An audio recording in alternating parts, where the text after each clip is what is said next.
Bonjour à tous et bienvenue dans ce nouvel épisode de la Minute du Vivant. Un mercredi sur deux, on se retrouve pour un épisode entièrement consacré à la nature, avec des connaissances et une activité pédagogique. Dans chaque description d'épisode, tu trouveras un lien cliquable avec une fiche qui reprend les connaissances et qui te guide pour chaque atelier. Et maintenant, place à l'épisode! Pour finir, une minute du vivant spéciale début juin. Est-ce que tu connais cette odeur incroyable juste avant ou juste après une pluie d'été? Cette odeur de terre mouillée qui donne l'impression que le monde respire. Eh bien, figure-toi que cette odeur a un nom. Ça s'appelle le pétrichor. Pourquoi ça sent si bon? Eh bien, en fait, quand la pluie tombe sur une terre qui est plutôt sèche, elle libère dans l'air un mélange de molécules. Il va y avoir des huiles végétales qui sont déposées sur le sol et les roches, donc plutôt grasses.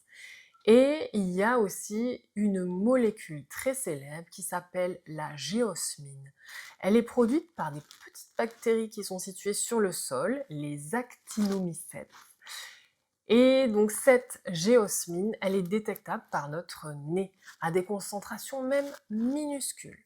Et le détail qui est incroyable, c'est que des recherches ont montré que l'impact des gouttes sur une surface qui est poreuse peut créer des minuscules bulles qui éclatent et projettent des aérosols.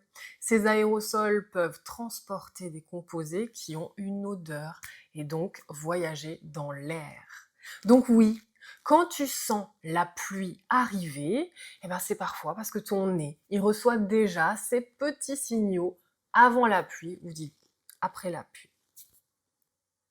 Donc en gros, il y a des petites bulles qui éclatent avec des odeurs et notre nez le perçoit. Donc oui, tu sens la pluie arriver parfois même avant qu'elle soit là. Ce sont des petits signaux. Je vais te proposer un atelier aujourd'hui, le nez du scientifique. On peut le faire en famille, cet atelier. Il y a besoin de 2 petits pots ou 2 verres, un peu de terre sèche, surtout pas moisie s'il te plaît. Ça peut venir d'un pot de fleurs, du jardin, et on a aussi besoin d'eau. Alors d'abord, on va préparer les 2 pots. Le premier pot, on va seulement mettre dedans de la terre sèche. Le pot numéro 2, on va mettre de la terre sèche et une cuillère d'eau, juste pour humidifier. La deuxième étape, ça va être de faire le test avant-après. On va sentir dans le premier pot. On va mettre une note. Est-ce que c'est plutôt sec? Ça sent le sec, la poussière, ça sent l'herbe? Est-ce qu'il y a une odeur particulière? Dans le pot numéro 2, on va aussi noter ce qui change et on va donner une note. On va pouvoir se demander jusqu'à 10, une note jusqu'à 10, est-ce qu'il y a une odeur de pluie? Est-ce que ça nous fait penser à quelque chose? Et on va comparer nos réponses pour voir un petit peu ce qui est le plus adapté. On va essayer de donner un petit peu un qualificatif à chacun de ces pots et de voir un petit peu si on est d'accord, si chacun a senti la même chose. C'est intéressant de comparer. Et ensuite, je vais te proposer une autre étape avec le jeu des parfumeurs. Chacun va inventer un nom, par exemple à son pot. Odeur de forêt chaude, odeur de vacances ou odeur de jardin après l'orage. Et on va choisir ensemble la meilleure description pour chaque pot. Cette odeur de pétrichor, elle nous rappelle que le sol, il est vivant. Un monde de microbes, de plantes, de cycles.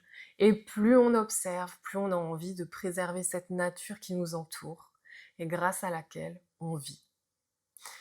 Alors, je répète surtout le détail important pour cette activité, surtout ne prends pas de terre moisie. L'idée, c'est vraiment de prendre de la terre sèche et de compléter avec de l'eau. Et tu peux te laver les mains après, une fois que c'est fini l'expérience. Finalement, ce que l'on peut retenir de cet atelier, c'est regarde, même une odeur raconte une histoire du vivant.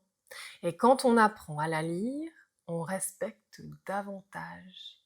Et oui. Je te remercie pour ton écoute, je te dis à très bientôt et belle journée. Ciao ciao!